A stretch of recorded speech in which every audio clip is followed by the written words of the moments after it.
வணக்கம் friends, welcome to லைக்கா TNPSC. நம்ம இந்த வீடியோ பதிவில் என்ன பார்க்க போகிறோம் அப்படின்றத தம்ப்நெயிலில் பார்த்துருப்பீங்க. காவலர் தேர்வில், அதாவது நடந்து முடிஞ்ச காவலர் தேர்வில் சர்ச்சைக்குரிய 3 கேள்விகளுக்கு மதிப்பெண்கள் வழங்கக் கோரி ஹைகோர்ட் உத்தரவு பிறப்பித்துள்ளது.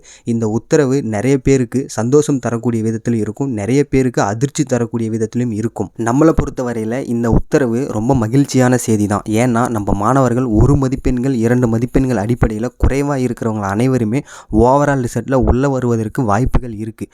இருந்தாலும் இதில் நிறைய டிராபேக்ஸ்லாம் இருக்குது. அது என்னென்ன டிராபேக்ஸ் இருக்குது, எந்தெந்த கேள்விகளுக்கு மதிப்பெண்கள் வழங்கப்படும் அப்படின்னு இந்த வீடியோவில் தெளிவாக எக்ஸ்பிளைன் பண்ண போகிறேன். ஸோ வீடியோவை ஸ்கிப் பண்ணாமல் பார்த்தீங்கன்னா உங்களுக்கு எந்தவித சந்தேகங்களுமே வராது. முதல்ல கோர்ட்டில் என்ன சொல்லியிருக்காங்க அப்படின்னா, புக்லெட் சீரியஸ் ஏ, உங்ககிட்ட ஏ கொஷின் இருந்தால் நீங்கள் எடுத்து வச்சுக்கோங்க. அதன் அடிப்படையில் தான் அவங்க சொல்லியிருக்காங்க.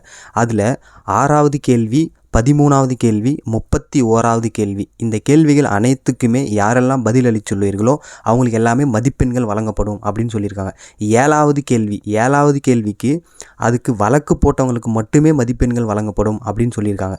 அதுக்கப்புறம் 53வது கேள்வி, அதில் சி ஆன்சர் போட்டவங்களுக்கு மதிப்பெண்கள் வழங்கப்படும் அப்படின்னு நம்மளுக்கு தெளிவாக மென்ஷன் பண்ணியிருக்காங்க. இப்போது நம்ம அது என்னென்ன கேள்விகள் அப்படின்றதையும் பார்த்துருவோம். நம்ம முதல்ல பார்க்க போகிறது 6வது கேள்வி. இந்த 6வது கேள்விக்கு ஃபஸ்ட்டு ஒரு ஆன்சர் கீ கொடுத்துருந்தாங்க, டென்டேட்டிவ் ஆன்சர் கீழே. ஃபைனலாக ஆன்சர் கீழே வந்து 2ம் சரின்னு கொடுத்துட்டாங்க. இந்த கேள்வி பார்த்திங்கன்னா, தாவரப்பகுதி இலைத்துளை புறத்தோலின் மேல்புறம் உள்ள கியூட்டிக்கல் அடுக்கின் வழியாக நீராவி போக்கு நடைபெறுகிறது. வாக்கியம் 2, இலைத்துளைகள் மூலம் வாயு பரிமாற்றம் நடைபெறும், O2 உள்ளிழக்கவும் CO2 வெளியிடவும் செய்கிறது அப்படின்றது தான் இந்த கேள்வி. இந்த கேள்வி வந்து 9வது புக்கில் ஒரு மாதிரியாகவும் வேறு புக்கில் 6வது புக்கில் வேறு மாதிரியாகவும் இருக்கிறதா மாணவர்கள் வழக்கு தொடர்ந்தாங்க. இப்போ இந்த கேள்வி மோஸ்ட்லி ஆல் கரெக்ட் அப்படின்ற ஆன்சரை தான் கொடுப்பாங்க. இப்போ இந்த கேள்விக்கு மதிப்பெண்களை இழந்தவர்களுக்கு 1 மதிப்பெண்கள் கட்டாயம் வழங்கப்படும் அப்படின்னு தான் கோர்ட் உத்தரவளிச்சிருக்கு. இப்போ நம்ம அடுத்த கேள்வியை பார்ப்போம். அடுத்த கேள்வி 13வது கேள்வி. இந்த 13வது கேள்வியில் இப்போ தற்போது ஃபைனல் ஆன்சர் கீழே 2 மட்டும் சரி அப்படின்றத கொடுத்துருந்தாங்க. இந்த கேள்வியில் முதல் வாக்கியத்தில் இந்தியா மற்றும் பாகிஸ்தான் அப்படின்னு இருக்கும். இந்த பாகிஸ்தான் அப்படின்ற இடத்துல சீனான்னு வரணும். நிறைய மாணவர்கள் இந்த பாகிஸ்தானை பார்க்காம 2ம் சரி அப்படின்னு நீங்கள் விடையளிச்சிங்க. இப்போ இந்த கேள்விக்கு வழக்கு தொடரப்பட்டுள்ளது. இந்த கேள்விக்கு என்ன ஆன்சர் வரும் அப்படின்றது ஃபைனலாக இப்போ ஒரு ஆன்சர் கீ வந்துச்சுன்னா அதில் தான் நம்ம பார்த்து தெரிஞ்சுக்க முடியும் இந்த கேள்விக்கு. அடுத்ததாக இந்த 31வது கேள்வி. இந்த கேள்வியில் ஒளியின் திசைவேகத்தில் செல்லக்கூடிய கதிர் எவை அப்படின்றதான் கேள்வி. இதுக்கு ஃபஸ்ட்டு காமா கதிர் அப்படின்னு ஆன்சர் கொடுத்துருந்தாங்க.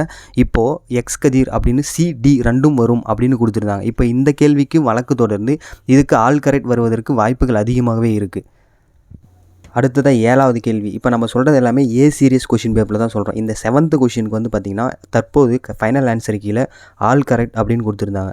ஆனால் இப்போ இதுக்கு கோர்ட் என்ன சொல்லியிருக்குன்னா, இந்த கேள்விக்கு வழக்கு தொடர்ந்தவர்களுக்கு மட்டும் மதிப்பெண்கள் வழங்க சொல்லியிருக்காங்க. இந்த கேள்விகளுக்கு மட்டும், அதாவது மொத்தம் 3 கேள்விகளுக்கு ஆல் கரெக்டாகவும் இந்த கேள்விக்கு வழக்கு தொடர்ந்தவர்களுக்கு மட்டும் இதுக்கு மதிப்பெண்கள் வழங்க சொல்லி கோர்ட் உத்தரவில் சொல்லியிருக்கு. அடுத்ததாக இந்த 52வது கேள்வி, உளவியல் கேள்வி. நான் சொல்கிற நம்பர் எல்லாமே ஏ புக்லெட் சீரியஸில் இருந்தால் சொல்கிறேன். இந்த 52வது கேள்விக்கு ஃபஸ்ட்டு டென்டேட்டிவ் ஆன்சர் கீழே சி கொடுத்துருந்தாங்க. அப்புறம் இப்போ தற்போது வந்து ஃபைனல் ஆன்சர் கீழே பி அப்படின்னு மாற்றி கொடுத்துட்டாங்க. இப்போ கோர்ட் என்ன சொல்லியிருக்குன்னா, சீனு விடையளித்த எல்லாருக்குமே மார்க் தர சொல்லி உத்தரவு பிறப்பிச்சிருக்காங்க. இப்போ இது வந்து நிறைய பேருக்கு மாற்றத்தை ஏற்படுத்தும். இப்போ மொத்தமாக 3 கேள்விகளுக்கு ஆல் கரெக்ட் அப்படின்ற விடையும் மீதி இருக்கிற இந்த 2 கேள்விகளுக்கும் மொத்தமாக இந்த 3 வினாக்கள், அதாவது 6வது கேள்வி, 13வது கேள்வி, 31வது கேள்வி, இது எல்லாத்துக்குமே ஆல் கரெக்ட் அப்படின்றதையும் 7வது கேள்விக்கு மட்டும் வழக்கு தொடர்ந்தவர்களுக்கு மட்டும் மதிப்பெண்களும் 52வது கேள்விக்கு சி பதிலளித்தவர்களுக்கும் மதிப்பெண்கள் வழங்கப்படும் அப்படின்றத இந்த உத்தரவில் சொல்லியிருக்காங்க.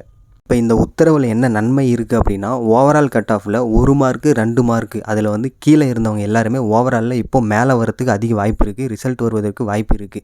ஆனால் இதில் வந்து சில ட்ராபேக் இருக்குது. என்னென்னா, ரிசல்ட்டு தாமதமாவதற்கு நிறைய வாய்ப்பு இருக்குது. இப்போது ரிட்டன் எக்ஸாம் நடக்கும்போது கட் ஆஃபில் வெளியே போன நண்பர்களுமே இப்போ இந்த மார்க் வந்துச்சுன்னா கட் ஆஃபில் கிளியர் பண்ணிடுவாங்க. எல்லா கேட்டகிரிலையுமே 1 மார்க்கு 2 மார்க்கில் 3 மார்க்கில் வெளியே போன நண்பர்கள், ரிட்டன் எக்ஸாமில் வெளியே போனவங்க இதில் உள்ளே வந்து அவங்களும் பிசிக்கல் நாங்கள் பண்ணுவோம் அப்படின்னு கண்டிப்பாக வருவாங்க. அப்படி ஒரு வேளை கோர்ட் உத்தரவு அளிச்சிச்சின்னா அவங்களுக்கும் ஃபிசிக்கல் கண்டெயின் பண்ணி அவங்களுக்கும் ஓவரால் ஆட் பண்ணி அவங்களையும் மொத்தமாக சேர்த்து தான் ரிசல்ட்டு வரும். ஸோ ரிசல்ட்டு கண்டிப்பாக தாமதமாகும் அப்படின்னு இப்போவே தெரிஞ்சு போச்சு. நண்பர்களே யாரும் கவலைப்பட வேணாம். இந்த செய்தி வந்து நிறைய பேருக்கு சந்தோஷம் தரக்கூடிய விதத்தில் தான் இருக்கும். ரிசல்ட்டு மட்டும் தாமதமாகும் அப்படின்னு தெரிஞ்சிருச்சு. ஏன்னா ரிசல்ட் அப்படின்றது கட்டாயம் உங்களுக்கு வரும். இப்போது மார்க் வந்து 1 மார்க்கு 2 மார்க்கு கீழே கீழே இருந்த எல்லாருமே மேலே வருவதற்கு வாய்ப்பு இருக்குது. ஸோ ரிசல்ட்டு எப்போவா இருந்தாலும் வந்துடும். இந்த காலதாமதமான சமயத்தில் யாரும் மனம் வருந்தாதீங்க. கண்டிப்பாக நல்லதே நடக்கும். நடக்கிறது எல்லாமே உங்கள் நன்மைக்காகவே. யாரும் மனம் தளராமல் இருங்க நண்பர்களே. உங்களுக்கு ஏதாவது சந்தேகங்கள் இருந்துச்சுன்னா கமெண்டில் நீங்கள் சொல்லுங்கள். உங்களுக்கான சந்தேகங்களை தெளிவான முறையில் நான் பதில் அளிக்கிறேன். உங்கள் சந்தேகங்களை தீர்க்கக்கூடிய ஒரே ஒரு நோக்கத்தோடு மட்டும்தான் இந்த சேனல் இருக்குது. இந்த சேனலை சப்ஸ்கிரைப் பண்ணி சப்போர்ட் பண்ணுங்கள் ஃப்ரெண்ட்ஸ். Thank you so much.